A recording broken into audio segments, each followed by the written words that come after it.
pertama dari mata kuliah farmasi klinik, saya akan menjelaskan terlebih dahulu tentang pengantar dari farmasi klinik. Ini untuk membantu Anda sekalian di dalam memahami materi farmasi klinik.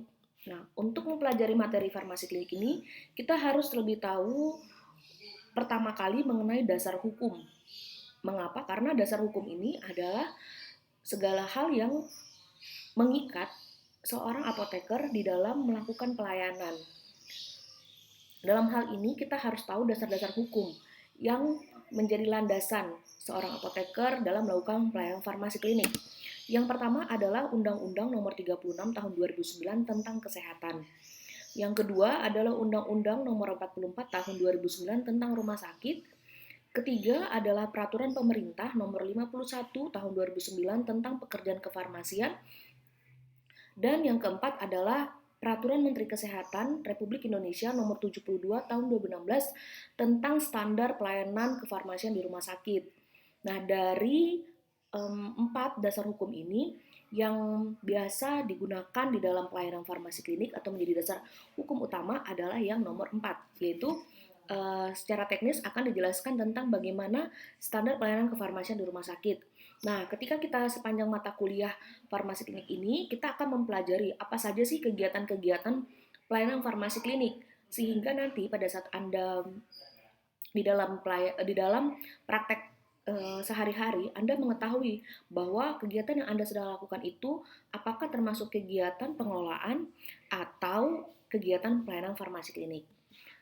Baik, kita akan pertama membahas tentang Peraturan Menteri Kesehatan Republik Indonesia Nomor 72 Tahun 2016, di mana di dalam peraturan ini menjelaskan bahwa ada standar pelayanan kefarmasian di rumah sakit. Ada dua standar.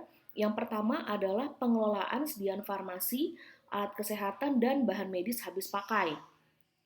Yang kedua adalah pelayanan farmasi klinik.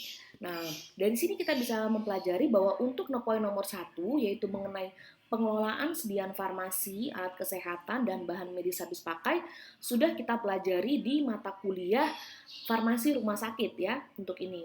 Nah, untuk yang kedua, pelayanan farmasi klinik ini belum kita pelajari. Ya, ini belum kita pelajari. Nah, akan kita pelajari pada materi kuliah ini.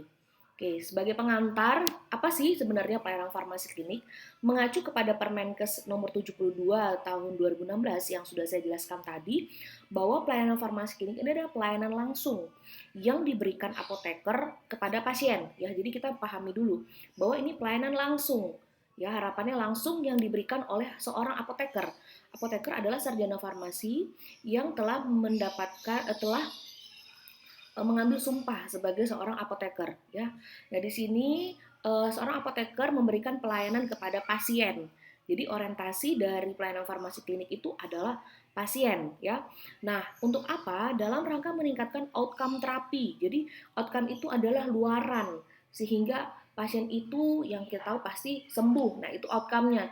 Dia terbebas dari gejala ataupun rasa keluhan yang dia alami ketika masuk rumah sakit dan meminimalkan resiko terjadinya efek samping karena obat ya. Jadi ini yang tujuan kita ya, maksudnya dalam rangka, artinya kerangka besar dari pelayanan yang diberikan apoteker ini adalah untuk meningkatkan outcome dan meminimalkan resiko efek samping karena obat.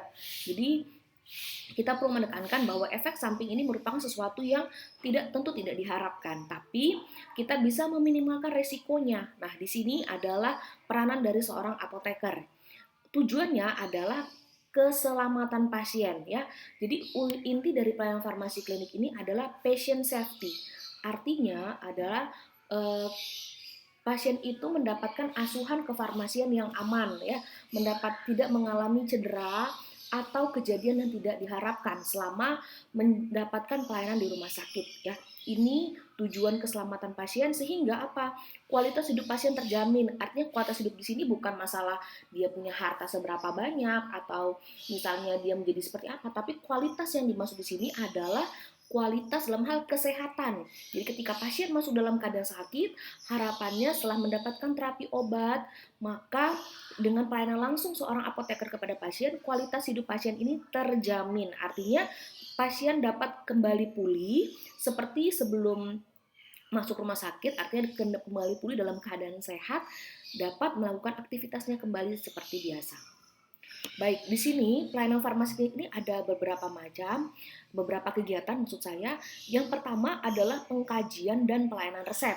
Nah, untuk pengkajian dan pelayanan resep ini kita akan bahas satu pertemuan.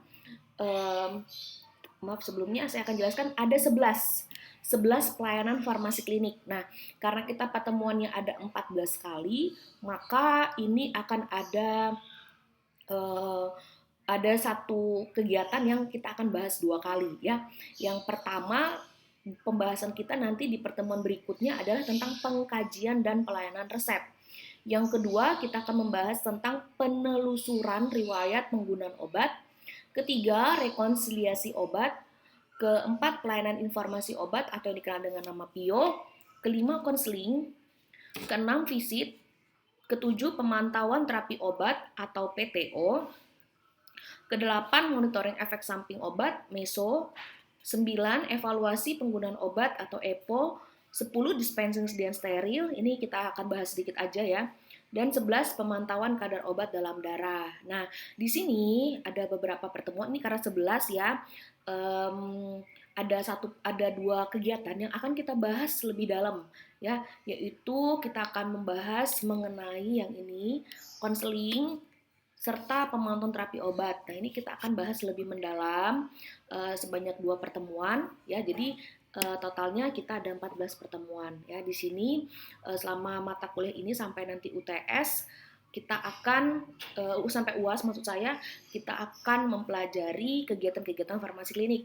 Jadi nanti ketika Anda praktek di manapun, baik di apotik, puskesmas ataupun klinik serta rumah sakit, Anda tahu bahwa apa yang Anda lakukan ini merupakan kegiatan farmasi klinik. Jadi di luar kegiatan-kegiatan ini, maka itu termasuk kegiatan pengelolaan yang sudah saya bahas tadi. Kegiatan pengelolaan sediaan farmasi berarti terkait dengan manajemen obat. Nah, itu berarti kita bicara tentang pengelolaan. Tapi kalau kita sudah bicara tentang bagaimana penggunaan obat kepada pasien ya, sudah menghubungkan kepada pasien dalam rangka kita tadi sudah saya jelaskan ya, untuk memiliki risiko efek samping dan untuk tujuannya adalah patient safety, maka itu sudah termasuk ke pelayanan farmasi klinik ya. Jadi kita harus tahu apa sih macam-macam kegiatannya kayak gitu. Nanti secara teknis terkait dengan gabungan seluruh apa yang sudah kita pelajari ini akan dibahas melalui praktikum ya. Jadi kita akan mempelajari bagaimana pemantauan terapi obat, monitoring efek samping obat, terus melakukan pelayanan informasi obat, konseling ya. Itu kita akan belajar di praktikum. Tapi secara teori di teori farmasi klinik ini kita akan mempelajari kegiatan-kegiatan apa saja. Ada 11 kegiatan di mana ada 2 kegiatan yaitu kegiatan konseling serta kegiatan pemantauan terapi obat yang kita akan bahas sebanyak 2 kali pertemuan karena memang sebagai seorang calon farmasi maka Anda harus tahu bagaimana minimal melakukan konseling kepada pasien karena kita tahu dalam hal penggunaan obat tentu memerlukan sebuah kepatuhan dan untuk pemantauan terapi obat itu sendiri memang itu peran dari farmasi ya. Oleh karena itu ini kita akan bahas sebanyak 2 kali. Dan harapannya setelah mengikuti materi ini Anda sekalian bisa memahami bahwa Anda sebagai calon farmasi itu memiliki peranan yang sangat penting di dalam pelayanan farmasi klinik. Baik, yang pertama kita akan mempelajari, ini saya akan memberikan gambaran sekilas terlebih dahulu terkait dengan masing-masing kegiatan yang sudah saya sebutkan tadi. Tadi saya jelaskan ada sudah 11 kegiatan pelayanan farmasi klinik. Jadi yang pertama saya akan jelaskan yaitu tentang pengkajian dan pelayanan resep. Jadi pengkajian resep itu dilakukan untuk menganalisa adanya masalah terkait obat. Jadi kita tujuannya pengkajian itu analisa ada tidak masalah terkait obat. Terus dalam pengkajian ini kalau misalnya kita menemukan masalah terkait obat, kita harus konsultasi kepada dokter penulis resep. Nah, dalam hal menemukan masalah ini tentu nggak mudah. Karena apa? Karena kita harus memiliki dasar ilmu kefarmasian, dasar ilmu yang sudah kita pelajari selama 4 tahun ataupun nanti kalau mengikuti jenjang apoteker itu yang dijadikan dasar untuk menganalisa. Jadi kalau kita nggak punya dasar ilmunya pasti sangat susah untuk menentukan ada atau tidak masalah. Tapi kalau kita sudah memiliki dasar ilmu yang kuat, maka kita tahu bahwa oh ini ada masalah di sini gitu. Nah, untuk melakukan menganalisa masalah ini, maka kita bisa melakukan pengkajian resep dengan beberapa persyaratan. Yang pertama yaitu persyaratan administrasi, kedua persyaratan farmaseutik, ketiga persyaratan klinis. Dan ini berlaku ya. Jadi semua resep itu sebenarnya wajib untuk dilakukan pengkajian terkait dengan persyaratannya ya. Jadi secara administrasi, secara farmaseutik, secara klinis baik itu resep rawat inap atau resep rawat jalan harus dikaji ya. Dikaji. Kita tahu bahwa resep itu adalah permintaan dari dokter, permintaan secara tertulis dari dokter kepada apoteker untuk menyiapkan obat. Nah, tentu banyak aspek yang terlibat ya tadi saya bilang. Secara administrasi, apakah sudah sesuai dengan persyaratan? Secara farmaseutik, apakah sudah sesuai dengan persyaratan? Dan bagaimana secara klinis? Nah, ini dikaji oleh seorang apoteker dan setelah dilakukan pengkajian ini maka baru lalu dilakukan pelayanan resep ya. Baik, ini nanti kita akan bahas di pertemuan yang berikutnya, di pertemuan kedua. Baik, berikutnya adalah penelusuran riwayat penggunaan obat. Jadi proses arti dari penelusuran riwayat penggunaan ini adalah proses untuk mendapatkan informasi mengenai seluruh obat atau sediaan farmasi lain yang pernah dan sedang digunakan oleh pasien. Jadi di sini namanya juga penelusuran, artinya kita menelusuri, artinya kita mencari tahu nih riwayat penggunaan obat. Riwayat berarti riwayat itu kan sejarah, histori. Nah, jadi di sini kita menelusuri histori dari penggunaan obat pasien itu sendiri. Nah, jadi ini berarti sebuah proses ya, proses kita mendapatkan informasinya. Informasinya itu apa saja gitu ya, terkait apa yang sudah pernah atau yang sering digunakan oleh pasien saat masuk rumah sakit. Nah, jadi kalau kita mempelajari tentang penelusuran riwayat penggunaan obat ini, kita akan mempelajari bagaimana prosesnya yang dimana untuk penelusuran riwayat penggunaan obat ini kita bisa peroleh dari wawancara atau daftar rekam medik atau pencatatan penggunaan obat pasien. Nah, ini ya kegiatan kedua farmasi klinik. Kenapa penting sih? Nanti kita akan pelajari di pertemuan ketiga.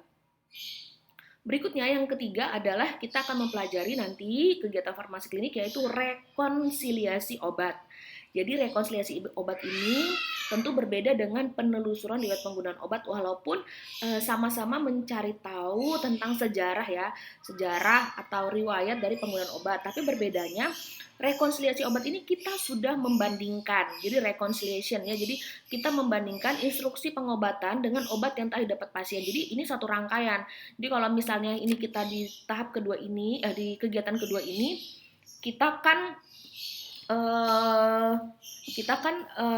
mendapatkan informasi ya tentang obat gitu, mendapatkan informasi tentang obat yang sudah pernah pasien gunakan atau sedang digunakan. Nah, di rekonsiliasi ini kita bandingkan obat yang sudah didapat ini, kita bandingkan dengan instruksi pengobatan. Jadi pada saat pasien masuk ini kan tentu ada obatnya yang dibawa dari rumah. Nah, ini kita telusuri riwayatnya. Lalu ketika nanti pada saat masuk rumah sakit tentu ada instruksi nih pengobatan dari dokter, maka kita bandingkan instruksi pengobatan ini dan obat yang telah didapat pasien. Apa sih tujuannya? Jangan sampai terjadi kesalahan obat akibat obat yang tidak diberikan. Misalnya obatnya yang dari rumah ini dilanjutkan. Nah, mungkin karena pasien itu sudah pasien yang rutin gitu ya ke dokternya. Nah, jadi kita harus pastikan bahwa pasien ini dapat obat yang tepat.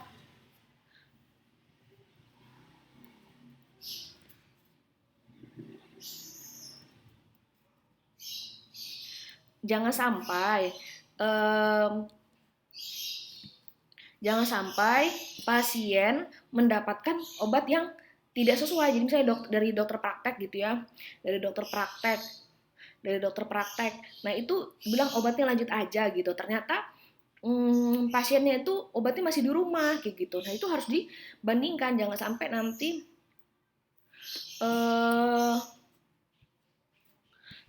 nanti nggak dilanjutkan gitu. Ataupun misalnya nih obatnya nanti yang baru diberikan ini ternyata obat yang diinstruksikan ini ternyata misalnya contohnya obatnya pasiennya hipertensi gitu ya, rutin minum obat lisinopril. Terus pas pasiennya masuk rumah sakit, ternyata diberikan kaptopril. Nah, kan obatnya satu golongan nih. Nah, di sini kan sudah terjadi namanya duplikasi, ya. Duplikasi atau itu contoh saja. Makanya perlu namanya kegiatan rekonsiliasi obat. Tujuannya adalah mencegah terjadinya kesalahan obat, misalnya obat yang nggak diberikan, duplikasi sudah dijelaskan tadi, ataupun kesalahan dosis atau interaksi obat. Nah, dan ini biasanya terjadi ketika kesalahan obat yang terjadi seperti ini, ketika tidak dibandingkan, maka biasanya terjadi pada proses pemindahan pasien dari satu rumah sakit ke rumah sakit lain. Terus antar ruang perawatan, misalnya pasien dari ruang intensif, terus pindah ke atau ICU atau ICCU ya, pindah ke ruangan yang biasa saja, ruangan perawatan. Nah, ini bisa terjadi kesalahan atau pasien yang keluar dari rumah sakit terus pindah ke layanan kesehatan primer seperti puskesmas atau apotek gitu ya. Nah, di sini maka perlu namanya rekonsiliasi obat. Jadi untuk membandingkan apakah instruksi pengobatan yang diberikan saat itu sudah dengan obat yang tadi dapat itu bagaimana gitu ya. Ini salah satu kegiatan yang ketiga. Yang keempat adalah pelayanan informasi obat. Jadi pelayanan informasi obat ini merupakan kegiatan penyediaan dan pemberian informasi, ya. Namanya juga pelayanan informasi. Berarti yang menjadi objek dari kegiatan ini adalah informasi, ya. Jadi kita menyediakan, memberikan informasi, rekomendasi obat yang independen, akurat, tidak bias, terkini, dan komprehensif yang dilakukan oleh apoteker kepada dokter, apoteker kepada perawat, profesi kesehatan lainnya, serta pasien dan pihak lain di rumah sakit. Jadi informasi obat ini jangan kita pikir oh ini hanya untuk ke pasien, enggak ya. Jadi namanya pelayanan informasi obat itu jadi kita memberikan informasi kepada tenaga kesehatan, itu dokter, ke dokter ataupun ke sesama rekan sejawat apoteker, ke perawat atau profesi kesehatan lainnya, ataupun sepasien dan pihak lain di luar rumah sakit. Jadi ini merupakan suatu kegiatan farmasi klinik karena yang mengerti obat itu kan apoteker ya. Jadi kita harus bisa menyediakan informasi yang benar-benar akurat, nggak bias, dan itu komprehensif. Nah, ini kita akan belajar di pelayanan informasi obat. Bagaimana sih kita melakukan pelayanan informasi obat yang benar? Yang kelima, kita mempelajari tentang konseling. Ya, konseling ini adalah aktivitas pemberian nasihat atau saran terkait terapi obat dari apoteker sebagai seorang konselor dalam hal ini kepada pasien dan atau keluarganya. Jadi kata kuncinya di sini adalah kita memberikan nasihat atau saran. Ya, kenapa perlu nasihat atau saran? Ya, bisa saja obat itu memerlukan kepatuhan. Oleh karena itu, perlu ada nasihat atau mungkin obat itu terlalu banyak ya.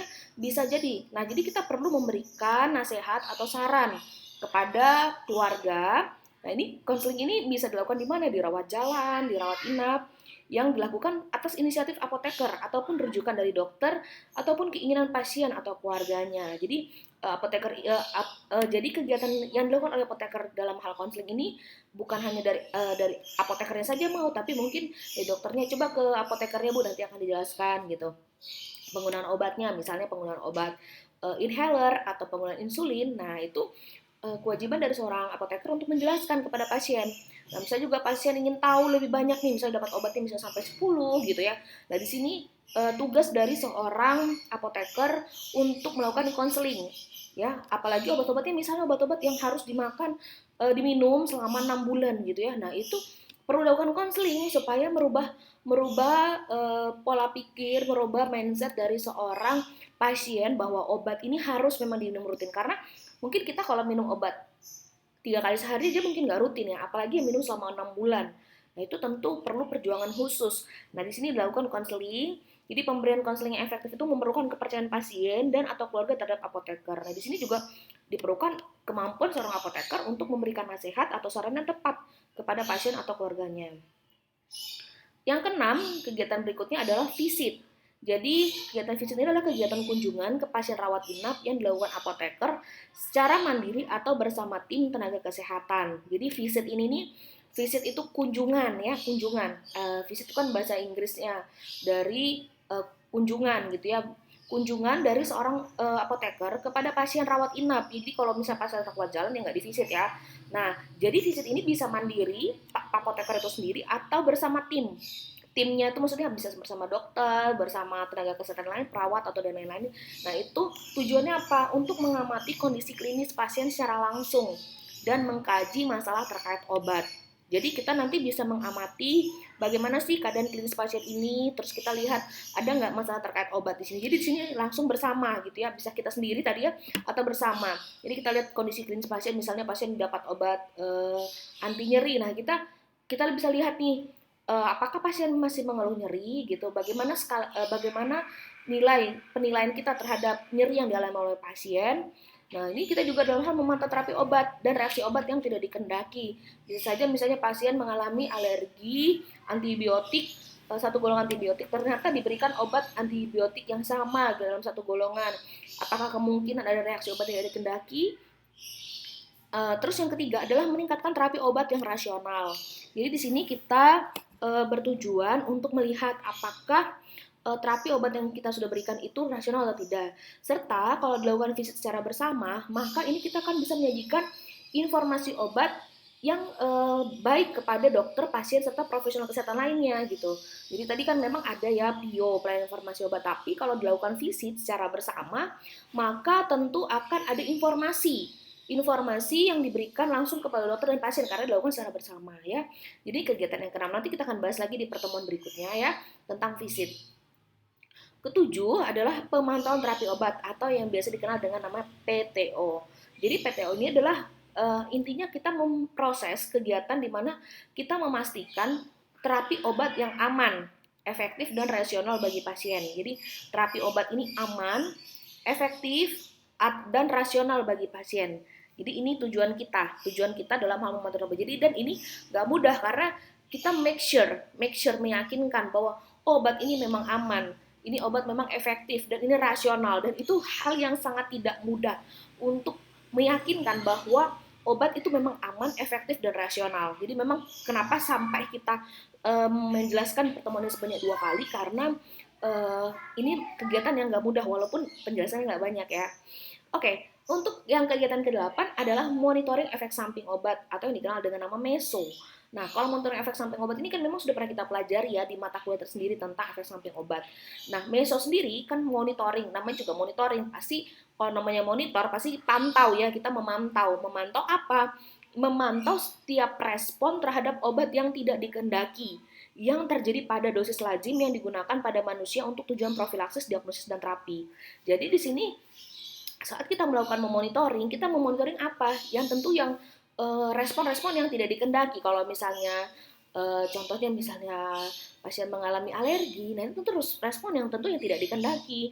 Ya berbeda kalau misalnya responnya dikehendaki, ya kita nggak usah pantau, kita tetap pantau. Tapi dalam hal ini untuk efek samping obat kita harus pantau karena apa? Ini obat reaksi yang nggak dikehendaki dan ini terjadinya pada dosis lazim gitu ya, dosis yang memang diharapkan memberikan efek terapi, tetapi ternyata malah ada respon yang nggak dikehendaki ya untuk tujuan profilaksis, diagnosa dan terapi ya. Di sini ini perlu monitoring dan ini dilakukan oleh apoteker dalam melakukan pelayanan farmasi klinik. Efek samping obat itu apa sih? Sebenarnya adalah reaksi obat yang tidak dikehendaki yang terkait dengan kerja farmakologi. Ini sudah pernah kita bahas bahwa efek samping obat itu berbeda dengan efek toksisitas ya. Kalau efek samping obat itu terjadi pada dosis lazim. Kalau toksisitas tentu itu terjadi pada dosis yang tidak lazim, artinya mungkin dosisnya sangat berlebih. Nah, ini bukan lagi untuk tujuan terapi atau tidak terkait dengan kerja farmakologi. Baik, yang ke-9. Nah, kita akan mempelajari di kegiatan ke-9 ini ada tentang evaluasi penggunaan obat atau yang dikenal dengan nama EPO. Ya, EPO adalah program evaluasi penggunaan obat yang terstruktur dan berkesinambungan secara kualitatif dan kuantitatif. Jadi, EPO ini adalah program evaluasi penggunaan obat yang terstruktur dan berkesinambungan. Jadi di sini kita akan menilai penggunaan obat ya, mengevaluasi penggunaan obat suatu golongan obat tertentu di sebuah ruangan tertentu. Jadi misalnya di ruangan bedah gitu ya, ruangan yang memang khusus untuk pasien bedah, bagaimana misalnya penggunaan antibiotiknya. Jadi kita melihat, oh ternyata penggunaan antibiotik selama ini sudah sesuai atau tidak gitu ya. Selama misalnya dengan kurun waktu berapa lama. Nah, itu bisa nilai. Jadi contoh penggunaan antibiotik kita bisa nilai secara kualitatif bagaimana, secara kuantitatif bagaimana. Nah, ini terkait dengan evaluasi penggunaan obat ya. Nanti kita akan bahas materi ini secara tersendiri. Oke, lanjut ke 10. Nah, ini materi dispensing sedia steril tentu sudah pernah Anda dapatkan ya di materi semester lalu. Nah, dispensing sedia steril ini sudah pernah jelaskan dan ini merupakan salah satu kegiatan farmasi klinik ya. Jangan Anda pikir, oh ini kegiatannya udah biasa-biasa aja gitu, ataupun nggak ada nyambung gitu ke kegiatan farmasi gitu ya. Ini malah merupakan kegiatan farmasi klinik. Kenapa? Karena ini kegiatan yang berbeda ya, artinya ini menyangkut tentang patient safety. Jadi sudah sampaikan di awal bahwa ini harus kegiatan dispensing dasar ini harus dilakukan instalasi farmasi dengan teknik aseptik untuk menjamin sterilitas dan stabilitas produk dan melindungi petugas dari paparan zat berbahaya serta menghindari terjadi kesalahan pemberian obat. Artinya di sini bahwa dispensing dasar ini kita meyakinkan bahwa sediaan yang kita hasilkan dari pencampuran dari dispensing dasar ini memang adalah sediaan yang terjamin sterilitas dan stabilitasnya sehingga pasien ini mendapatkan obat yang baik, yang benar sesuai dengan permintaan dari dokter. Dan juga apa? Bukan hanya pasiennya tapi juga petugasnya ini terhindar dari paparan zat berbahaya ya, serta menghindari terjadinya kesalahan pemberian obat. Yang terakhir adalah pemantauan kadar obat dalam darah. Ya di sini interpretasi hasil pemeriksaan kadar obat tertentu ini maksudnya saya pemantauan kadar obat dalam darah ini merupakan satu kegiatan di mana kita menginterpretasi hasil pemeriksaan kadar obat tertentu atas permintaan dari dokter yang merawat karena indeks terapi yang sempit atau atas usulan dari apoteker kepada dokter. Nah, jadi pemantauan kadar obat dalam darah ini contoh obat digoxin atau obat yang nanti saya akan jelaskan di pertemuan berikutnya, itu ada obat-obat yang harus kita pantau ya. Obat tadi saya sudah bilang digoxin, phenytoin, nah itu memiliki indeks terapi yang sempit. Jadi kita harus memantau nih karena dia bisa saja dengan penambahan dosis sekian dia bisa akan memberikan efek yang berbeda gitu ya, mudah memberikan efek toksik. Maka dilakukan pemeriksaan kadar obat tertentu dalam darah. Nah, tapi ini memang sebuah kegiatan yang jarang sekali dilakukan, tapi ada beberapa rumah sakit yang melakukan pemantauan kadar obat dalam darah. Nah, ini dilakukan karena indeks terapi yang sempit atau memang ada usulan dari apoteker kepada dokter ya. Nah, ini kegiatan yang ke-11. Jadi saya sudah menjelaskan ada 11, ini gambaran awal saja ya, ada 11 kegiatan pelayanan farmasi klinik dan di mana ada kegiatan yang nanti kita akan bahas sebanyak 2 kali, yaitu konseling dan juga pemantauan terapi obat. Nah, ini kita akan bahas sebanyak 2 kali. Jadi setelah mungkin kita akan bahas ini kegiatan 2, di pertemuan kedua kita akan bahas tentang pengkajian dan pelayanan resep. Jadi ketiga kita akan membahas tentang penelusuran riwayat penggunaan obat. Pertemuan keempat kita akan membahas rekonsiliasi obat. Di pertemuan kelima kita akan mempelajari pelayanan informasi obat. Yang keenam kita akan mempelajari tentang konseling dan di pertemuan 7 sebelum UTS kita akan mempelajari tentang visit. Nah, setelah UTS kita akan mempelajari kegiatan farmasi klinik yaitu pemantauan terapi obat sebanyak 2 kali. Lalu monitoring efek samping obat, evaluasi penggunaan obat, dispensing steril dan PKOD. Nah, ini materi setelah UTS. Sebelum UTS kita sampai di kegiatan farmasi klinik nomor 6. Baik, itu saja sekedar pengantar untuk mata kuliah pelayanan farmasi klinik. Saya pikir ini apa yang saya jelaskan tadi ini sudah mudah untuk dipahami. Intinya kita mempelajari tentang dasar hukum dari pelayanan farmasi klinik, yaitu Permenkes nomor 72 tahun 2016. Ada 11 kegiatan pelayanan farmasi klinik yang akan kita pelajari selama mata kuliah ini, dan secara aktualnya kita akan mempelajari kasus demi kasus itu melalui praktikum farmasi klinik. Baik, demikian yang bisa saya sampaikan terkait dengan pengantar farmasi klinik. Semoga ini membantu Anda semua di dalam mempelajari farmasi klinik selama semester ini. Terima kasih, salam sehat untuk kita semua.